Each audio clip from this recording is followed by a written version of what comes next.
my question is, because I think, all right, you two guys are the new dads in our kind of group here, but Salo had this unique position at in his mid-20s. Not a father, but he kind of inherited a father figure-like role in the household. His dad had to dip out, and he had to become the household person. Situations were unfortunate that it kind of played out that way.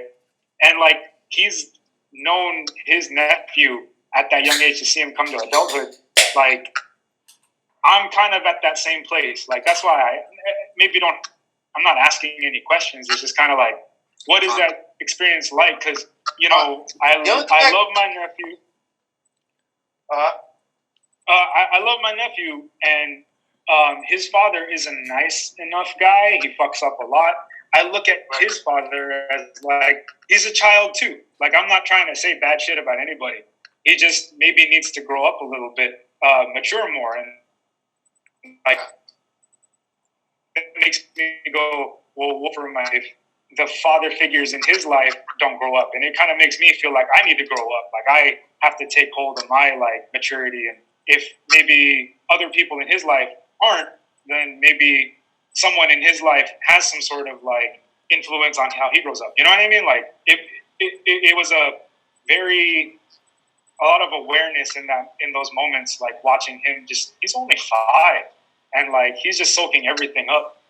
And you've been there and done that. So, well, and I'll tell you one thing, dude. I got to give credit where credit is due. I mean, my sister, my youngest sister, and my older sister, as much as that did fall on me, especially because, that was a conversation that me and my dad had without anybody knowing. It was just kind of like a one-on-one thing. And when you have your dad tell you, what, hey, man, it's on you now because I'm done. I can't help you, right? It's tough. It's tough, especially when you're seeing them through a glass window, bro. I don't know what to say. I don't know what to do. And he's just listen, it's on you now, right? So I'm okay. And it's tough, right? And you got to be tough, and you can't cry because you have to show him that, yes, I got you, right? But at the end of the day, my sisters were there. They helped a lot, and they continue to help a lot. I love both of my sisters to death. They, my youngest sister has gone through a lot in her personal life with her own family, and she's still here, and she's still fighting. We're still fighting. You know what I'm saying? We're still struggling through it. But yes, when it lands on you in that situation, it is tough. Perfect example. I was just talking to my sister the other day, and she was telling me that my youngest nephew, I guess, is starting to go through the motions of puberty, right? That's uncomfortable. Trust me. And I guess she's, I don't want to say caught him doing things, but she knows. Enough said. Yes, exactly. Jalar. So she's telling me the other day, she's like, listen, this and this happened, or, I this is happening, right? And then she goes but she said, I don't know how to talk to him. So I'm standing there and I'm okay. I said, well, what's up with that? And she's just I don't know. I don't know if he would even do it right, or he would talk to him, or. And then she didn't tell me anything, and I just kind of read into it. I was so I said, well, listen, I could talk to him, and she's like, yes, can you please? And I was okay, yeah. I hope you gave him the appropriate talk. You rub his face in it, and you go, no. Yeah, don't do it. and so that goes to what you were saying, Chris. Those situations, it's he has his dad. Don't get me wrong. You know what I mean? And his dad could do it, but my sister rather me do it. You know what I mean? And it feels good, but it also feels weird to me because I'm well, is it my responsibility? I don't think so. But I get it why she would rather me do it. I guess maybe because I have a better way of talking with the kid, or I have a better way of words. Because she knows you do the same shit, dude. There is an advantage of being able to be well, I'm not your parent, so you can kind of have a little bit more confidence. Well, but dude, but no, I think, and here's the thing. I don't know what, dad situation is, right? But the fact is, for both of my sisters to sometimes, because even my older sister, you know, when Abraham was younger and he was going through some stuff in his life, like my older sister would call me from Indianapolis and be like, "Listen, I need you to talk to Abraham." And I'm sitting in Cali, hundreds of miles away, and I'm sitting here like, well, what the hell am I supposed to say to this kid? You know, I haven't seen him in years because he lives in Indianapolis at this point. But you know, that again, I feel like that father figure thing, or that, I don't know, that male figure thing lands on my shoulders, and I just have to run with it without knowing, because I don't fucking know. I'm not a father, you know what I mean? And up until these moments, I don't think about it, right? Because I don't have kids of my own. Yeah, they're my nephews, and I love them to death, but they're not. You know what I'm saying? And I think Juan and Lalo, you guys know. Now that it's there, now that it's yours, you really start thinking like a father. But if it's not, if it really isn't yours, it's not your responsibility. You don't think about it like that, you know. So I don't really think about it. It's kind of weird that you bring this up because, Gary is obviously my biological daughter, and my brother right now is in a relationship with somebody that has a kid from someone else, that kid's real father is still in his life. He's very involved. So it's one of those things where I sometimes ask myself, like, how much responsibility should my brother take? Because there's a big difference between, this kid is mine from another person, and that person is not in his life. Okay, so it sort of helps you to take that role as a father. But when that kid's father is actually still involved in that kid's life, like, how much can you do? Because I will have to do some research on child development cases, but could it be almost a damage to know that you have, in a way, two fathers? Wouldn't that cause you to be spoiled in a different level? I don't know. Well, so I have a theory, not a theory on that, but this is just kind of how I adopted how I think about that, because I know I have zero, like with my nephew, I don't have to do shit. Like, I know I can be hands off if I choose to, but I can't sit back and watch, like, if he starts kind of going down a path I don't want to see. So I don't want to overstep boundaries as like a father figure role. That's exactly what I was going to say. So yeah, all I do is double down on being a better version of myself, so that maybe while he's watching, he goes, "Oh, while everybody's got shit going crazy, oh, Uncle Chris was kind of like just taking care of himself. He was staying solid the whole time. He's an example of like how to self-care, like, rather than maybe like take behaviors from him. I'm not shitting on my sister or his father. They're doing the best they can with the options. It's like, circumstances are what they are, and I think, for your brother, maybe, like, he doesn't need to feel like he needs to take a father figure role. Maybe just as long as he can be like the best version of himself, that kid will look at him like, you know what? Like, I can kind of pick and choose the best, like, aspects of the father figures in my life. I don't know his dad or that kid's dad situation, but that's kind of how I would say, by personal experience, I was very, I'm obviously I have my dad in my life, but I also had my uncle, who, him and my aunt never had their own kids, but we spent a lot of time with them. So I celebrate them like on Mother's Day and Father's Day and stuff. And I think as long as you have, because I would say I have like two dads and two moms and stuff. So I think as long as both father figures are positive, it should be good for the kid. As long as one of them isn't like contradicting the other and being like, right, hey, exactly do what you gotta do. That's exactly where I was going with it. Is like, I'm very proud to know that both of my sisters have come to me at some point in their lives, and at some point of their children's life, that they wanted me to talk to them, or they want me to be involved in their life. I'm very proud of that, because it tells me that I'm doing something all right in my life. I may not be doing everything good or right, but I'm doing enough that they trust me to kind of show these children something, right? So, which makes me feel good. But at the same time, I don't want to step on anybody's toes. Yeah. That's my concern. I don't want to step on anybody's toes. But you know, with all that being said, like I love my nephews, and I think anybody who knows me on a personal level, they know that nieces and nephews to me are everything to me. Like they're my world. There's not one day, like, and you guys as newly parents, there's not one day that you don't come home that you want to see your child, right? Like going home nowadays, it's different. Maybe not this instant because they're on summer break and they're with their dad, right, for the most part. But when they're here at the house, like when I get off of work, though, the first thing I want to do is I want to come home and I want to see my nieces and nephews, especially the baby, right? And the greatest feeling, and it's one of those things that I've heard before, and it sounds cheesy and shit, but people, I've heard people say, that first moment walking into the door and your children come up to you and they hug you and they like that's real love. That's real, like a real kiss, a real hug, And yeah, there's nothing greater than coming home and having my baby niece and saying, "Tío," gives me a hug.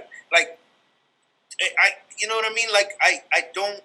When stuff like that happens, I don't need love from anybody else. I don't feel I need love from anybody else. That's all the love I need. You know what I'm saying? No, people tell me, "What's your inspiration to work?" Bills and my fucking family, bro. Like that's why I work. That's why I do what I do, because these kids are everything to me. You know what I mean? My family's everything to me, and I try to do the best that I can. I make a lot of mistakes, but we all do, right? But that's the thing. Like what your nieces, nephews. No, but you own it, and your nieces and nephews see. Like when everybody else, like kind of maybe fucked off, who stayed solid and kind of kept doing their thing, like had to provide, became that breadwinner for the household. Like they'll watch you and go, shit. Like my uncle was always there. Like he always fucking handled shit. And you know what? Now that I have kids too and stuff, I actually I have different conversations with like my parents and like my aunt, like I said, and they actually don't. The fascinating thing is that they don't sometimes they don't even understand what like something that I learned from them. But I'll tell them that I learned that by watching you do this, and they're just like.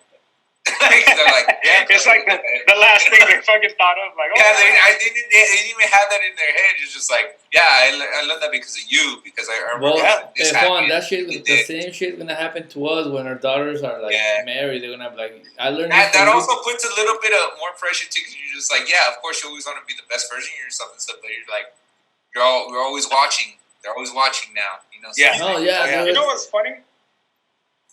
Go ahead. You know what's funny? Like when I'd come to your house for like band practices, your dad would be chilling like on the rug in the living room, just laying there, and like, what are you doing? He's like, just relaxing my back. I fucking do that nowadays. like old as fuck, just laying after work. Yeah, I'm just.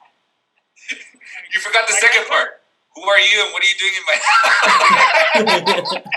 Hey, just like funny thing, but he never locks the front door. He never locks the front door, but he will ask you. Well, how come you lock your fucking front door and don't let me in, motherfucker? Like, what the hell's going on here? Never says you can't come in. Just who are you? Hey, Chris, perfect example. And if you were to tell him that, he'd be like, yeah, all right, I guess. Yeah, I guess. It's just something they do, right? It's just what they did. But I remember that, and then now I sit here and I go, oh, I can feel it now. Like I know where it hurts. Chris, that kind of helps. Goddamn gun. I feel you, hey, I am still a fan of carpet and stuff. Like my parents like remodeling their home and stuff, and they're putting floor down. I'm like, because I funny you say that, and I told them that too. I have memories of us like laying down on the ground and doing puzzles and playing with toys and.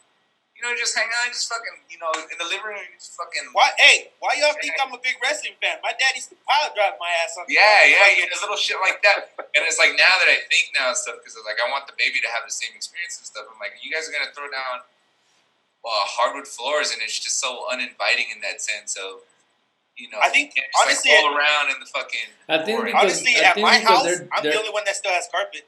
Everybody else has, hardwood floor or tile. Yeah, that's it is easier to clean though, and I get it why everybody has that because it's easier to clean, it's easier to maintain. I hate hardwood floor. Look, like I gotta put down a mat so I can do the stretches on the fucking It don't- hurts. dude, Yeah, hey, yeah. I you bet. gotta sweep. Hey, you gotta sweep and mop. You know, the carpet, you just gotta vacuum. Well, unless you get a stain on it, then you Well, gotta yeah, fuck then it. you shampoo every couple months or whatever. Yeah. That's one of the things that about our place here is all like hardwood floor. That's why Yeah. I tell Joanna whenever Gally starts crawling, it's one Yeah. of those things where she's gonna be sweeping the floor with her clothing. Yeah, yeah, dude. I mean, and it's funny you say that a lot because that's exactly what I'm thinking. Is like I want my kids to spend a lot of time at their grandparents' house, and they're doing like the hardwood floor, and I'm like, I think about the kid, or about our baby, crawling around and stuff, and I'm like, they stop You carpet. know what though, Juan? I'll tell you one thing. It's cleaner though, because when you when you have carpet, you could vacuum it all you want, but that's to be technical. I think technically carpet is dirty because you can vacuum it, but it just shit stays on it a lot more. There's more stuff on the carpet than Well, on that's the why carpet. you have a pressure toddler wash running it. around. That's why you Yeah, pressure but wash it once a year. But the thing with the hardwood floor and the tile is if before you put your child down, obviously, right? You mop, you sweep and mop, and it's good. You know what I'm saying? But the carpet, you can vacuum it and vacuum it and vacuum it. But if it's like the vacuum doesn't each get one all the each dirt one and has all its the pros dust and off of it. cons. Like I understand I understand Yeah. Juan's point of view because it's softer on a baby crawling around. Absolutely, yes. And like I said, I have memories of my childhood and stuff where like I would play on the ground or play whatever I was doing or playing video games from laying on the floor. Or like my parents would like bring home a puzzle or something and like we'd lay it on the floor and kind of contribute. But like that's why I have like that memory of like carpets. It's like Chris said, like you come home, you see my dad just hanging out, whatever. Yeah. What's the earliest memory? You hella broke. Like what age? Say that again, Chris. Yeah, you were hella breaking up, Chris. What are your earliest memories and what age group? Because it's like I look at my nephew, he's 5, and I go, he ain't gonna remember that. Oh shit, he might remember that. Like, dude, hey, I think about that with our baby now too, because I'm like, all this shit, she doesn't remember none of this, or she won't remember none of this. Yeah. Well, there's right off the couch about right how off the she couch. felt. Yeah, you're not gonna remember this. It's cool. I don't know. Y'all remember your earliest?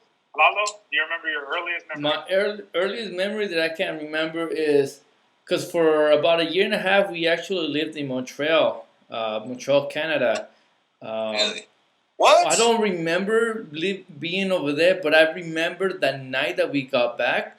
Because the night we got back, I guess my mom had made an arrangement to get a dog from one of our neighbors. I guess as soon as we got back, the same night we went to pick up the dog, and that is the earliest memory that I have. Like we getting back and like, oh, we gotta go to so and so's house to pick up our this dog, which is our very first dog that we had. We named him Rocky, and that's the earliest memory that I have. I was maybe, How old were you? I was maybe 4. Yeah. Oh shit! So after 5, yeah. Okay, he's making memories. Yeah. Chris. I gotta say that. Don't do nothing nasty in front of him, please. He's gonna remember that shit. I remember stuff. My family and I used to live off of Old Oakland Road by San Antonio and by where the church is and stuff. And I remember some of the kids around there, and I remember I remember some things, some details about us living there. We're kind of little big wheel, we used to play around with and stuff, and a bunch of the kids in the neighborhood and stuff, and little stuff like that. But I would say probably 4 or 5 too. Because I remember kindergarten. So was that 5? That's 5. Yeah, I remember kindergarten.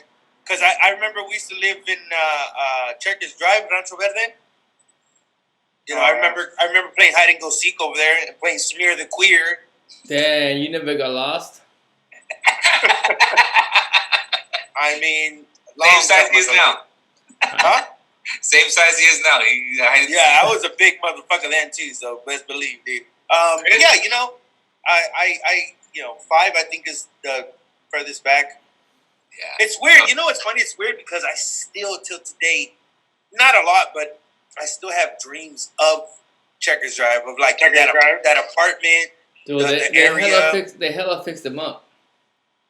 I'm sure I I haven't been there. I haven't been there since. Seeing hella loggers everywhere, right? Checkers? The what? There were hella gangbangers on Checkers, right? Fuck yeah, dude. I mean, Yeah, but you know, when you're 5, 6, I never thought about it. And we were out there, you know what I mean, playing in the playground in front of the house or in front of the apartments. But yeah, there's tons of gangbangers out there, bro. When I met Joanna and I find out that her mom lived in that neighborhood, not on Checker Drive, but she lived in that neighborhood. They used to tell me stories how when they moved in, it was really bad. Like, you know, there were drive-bys and shit. But now I go there and, I mean, yeah, it doesn't look as clean as other places, but it doesn't look as bad as the stories I've heard. Like I said, the whole Checker Drive apartments, they all fix them up. There's like little statues, artistic statues on the lawn. I'm like, oh, they spend a good amount of money to fix this up.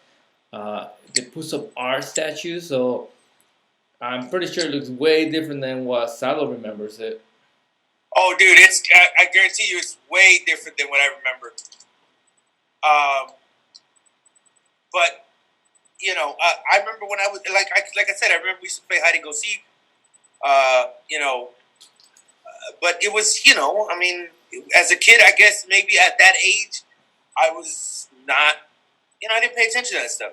It's not till I moved over to like the Chuck E. Cheese area, where then I started noticing more, because then I started, you know, getting a little bit older and all that shit. But man, Checkers Drive to me was Rancho Verde was the shit, because I remember having, you know, because it was a big apartment complex, so all the kids that lived there, you know what I'm saying, they were all your friends, and most of them went to your school anyways, because y'all lived together. You know what I'm saying? So most of the kids that I went to school with were, you know, I went to the bus stop with them, which was at the edge of, you know, right off of McKee.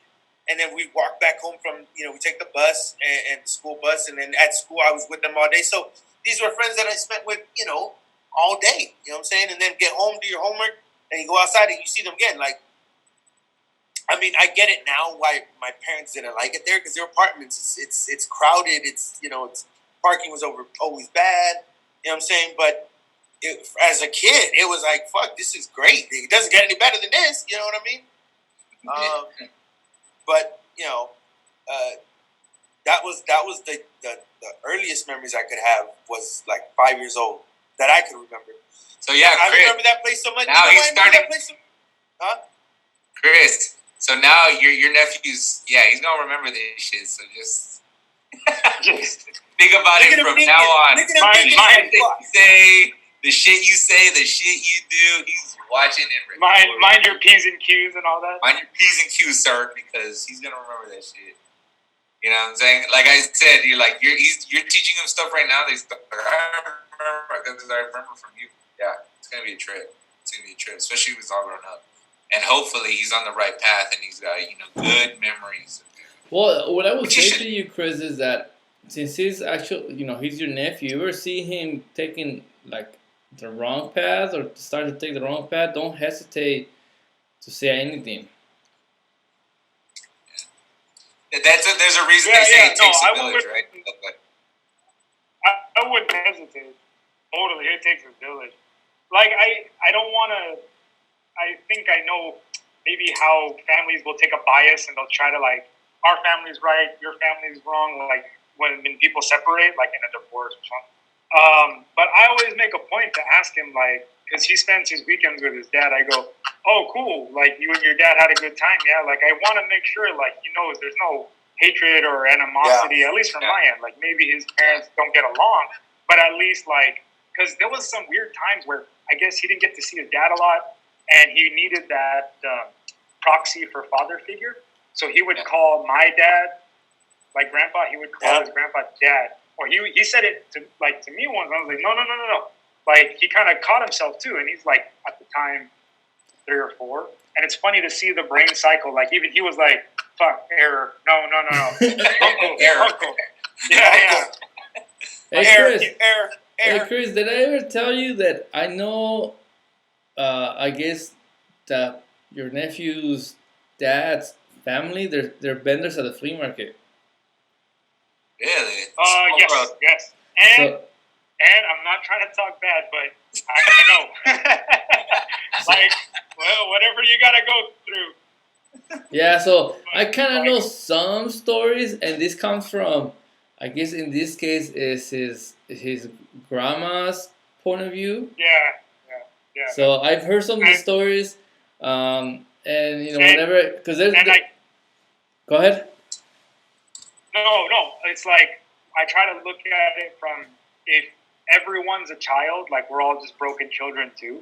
I think about her too, and I try to be like a little more forgiving because I think she's just trying to hustle to maybe provide for her family because all her kids have a shit ton of kids and they all dump them on her. So this is grandma just trying to like provide for everybody.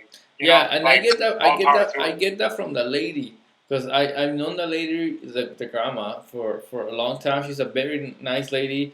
She married this Mexican guy who's also like around her age, and she learned Spanish, so she speaks fluent Spanish. But yeah, I could tell that she's the one that stresses out. That's why she's always taking vacations, and she has told me like I'm stressing the fuck out. I'm gonna go to I don't know where she goes to. I think Florida or somewhere because she has sisters somewhere over there. But the first time I met, I guess your nephew's dad, I guess he had an issue with me because your sister was talking to me. Obviously, she's known me from like way before, so she hey Lalo blah blah. She say hi, and then like a week or 2 weeks later, I hear the story like, oh, you know that my son was really jealous of you. I'm like, what the fuck? Why? So that told me that he suffers from low self esteem, and that could be caused by a lot of things, but it does give a lot of negative results. Yeah. Do you know who Mike Perry is? The UFC fighter? No, not really. No. That's his dad. His dad reminds me of that. Like very wild card, just fucking. This dude is just. He's on another like thing. You know. He's just impulsive. He's maybe good intentioned, but super impulsive. He kind of gets himself involved with people maybe he shouldn't. And not only because he's trying to be like a good, open person, but like when you open that much, because maybe low self-esteem, I don't know, I don't want to say anything, but it's like you end up in groups of people that get you in trouble. You know what I mean? Like, and I don't want my nephew to end up in similar situations. And I know as a father, I mean, I don't know, but I would think a father would want for his kid, like, you know, don't fuck up where I fucked up. So I think we all have the same goal, but like that's where I go. How involved do we get about things? Like, of course, he needs to see his dad and know his dad's a part of his life. Like, if you don't allow for that, there's kind of a hole. So, so I always make sure to ask, like, you know, you and your dad doing good, right on. Okay, let's go do this thing now. You know, let's go count. Like, let's remember how to do the alphabet. Let's go. You know, like just good shit. You know. So I don't know. Like, I don't know, dude. It's Honestly, interesting that you say that because. But Oh no, it's interesting you say that about like stuff with that side of the family. Like my sister and you know the grandmother, they don't get along at all, and it's just this like people got to pick sides, and I just want to be like, I'm not picking sides. Like you guys work that shit out. Like we all got to get our shit figured out. Yeah, that's good. I think it's just as long as you know that what you're saying isn't like, because I think at this point the four of us, we know when we're giving not advice but our opinions. We know if they're good opinions or bad opinions, right? I think we're all smart enough to know. So the way I see it is when I talk to my nieces and nephews, and whatever I say to them, I have to know, or at least I know that I'm not saying something wrong. You know what I mean? And with that being said, their dads really shouldn't be upset. And I think that for the most part, both of the dads on both of on all my nieces and nephews. Like I don't think they ever would say, don't listen to your tío Saulo. Like they know that if I'm saying something to them, if I'm scolding them for whatever reason, or if I'm giving them a lecture, or not even a lecture, just talking to them, I've never seen either one of them step in and be like, no, don't talk to my son, or don't tell him this. Like they know that my intentions every time I talk to my nieces and nephews, and they know how much I love them, that it's never to be like, don't listen to your dad, because I would never. As much as sometimes I think that either or, like sometimes may do something that I don't agree with, doesn't mean that I'm gonna sit there and be like, no, your dad was wrong, or your dad is just never, ever. Because I've been in still the dad. I've been in those positions and stuff where I see my cousin and his kids, or even like Sergio with his kid, and I spent a lot of time with him. I never stepped on parents' shoes and stuff, because the kids hooking up there. All I say is, listen to your parents, listen to your dad. But also it's a give and take, because with my cousin, when I try to give his son advice, save your money and think about this and do that and stuff. My cousin does the same thing, where he'll go listen to what he's saying. Yeah, exactly. You listen to what he's got to say too and stuff. And it's kind of like having each other's back, and in that sense, it's like that's what they do. And honestly, I think that if it wasn't that way, like neither of my sisters would ever ask me to talk to their children. You know what I'm saying? Yeah. Like they wouldn't ask me to talk to them in these moments of where a dad should do, right? At least I think. So if either of my sisters ever asked me or have asked me to talk to the kids about their growing up situations, like I said with my nephew right now, or Abraham when he was going through shit at back in Indianapolis, if they're entrusting me to talk to them as outspoken as I am at times, because sometimes I feel like, damn, dude, I the way I express myself, the way I say things, like I always feel like, damn, maybe I shouldn't be the type of person to talk to kids. You know what I'm saying? Because I'm a little too honest sometimes. But if both of my sisters ask me to speak to their children at times, I mean, I must be doing something right. At least I think, So, and I know when to say certain things. Like obviously, when I'm around kids, I'm not gonna be as, I guess, vulgar is the word I want to say. But I'm still straight out. I'm still honest. Fuck that shit.